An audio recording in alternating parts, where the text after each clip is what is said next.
a note going. Hi, I'm Paolo DeMaria. You might remember me from such videos as Kayaking Hungarian. Well, today we're going to do something a little bit different. We're going to make pesto. Pesto is the greatest gift that culinary science has given mankind. And all the ingredients we've gathered right here, starting with a beautiful batch of basil that we grew from plants all season long. And then we have garlic, we have Parmesan cheese, we have pine nuts, we have salt in this beautiful Armenian salt mother, and we have extra virgin olive oil. Now, you might also want to keep on hand, in case of an emergency, a glass of nice Italian wine. Let's take a sip of that before we get started. And some Nutella, in case you have a Nutella emergency while you're making the pesto.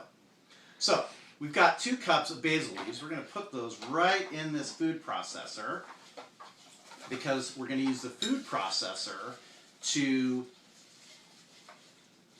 do the same thing that a mortar and pestle would do when pesto was first made.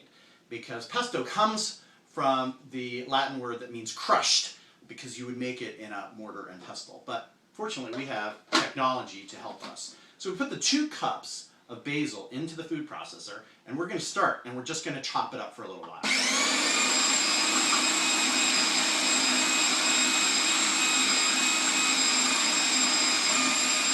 Now we're going to stop it because it looks like a couple of leaves have gotten caught in the lid. We're going to loosen those up, let them fall in.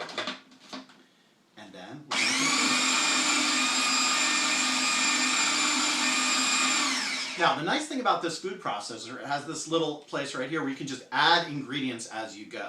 So I'm going to start adding some things. First, I'm just going to add them in the order that they're here. The pine nuts, the Parmesan cheese, and then 2 cloves of this garlic. And then a little bit of salt, and then we're just going to pour olive oil in it until we get it to the right consistency.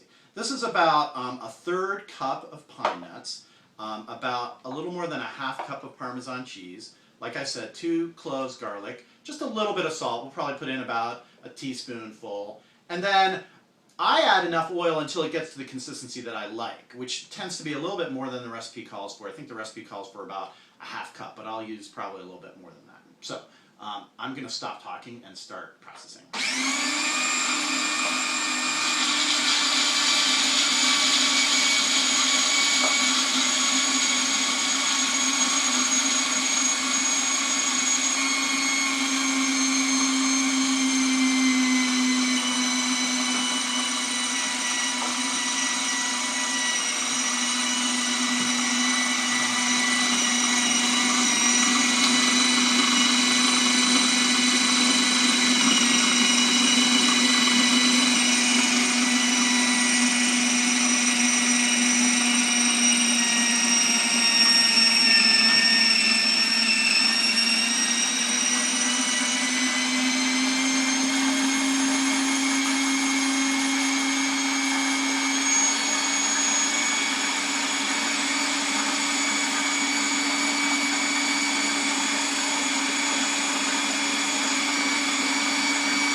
And that's really all there is to it. And so now it's ready to be thrown on top of some beautiful pasta and served with some wine, and you will never have a better meal.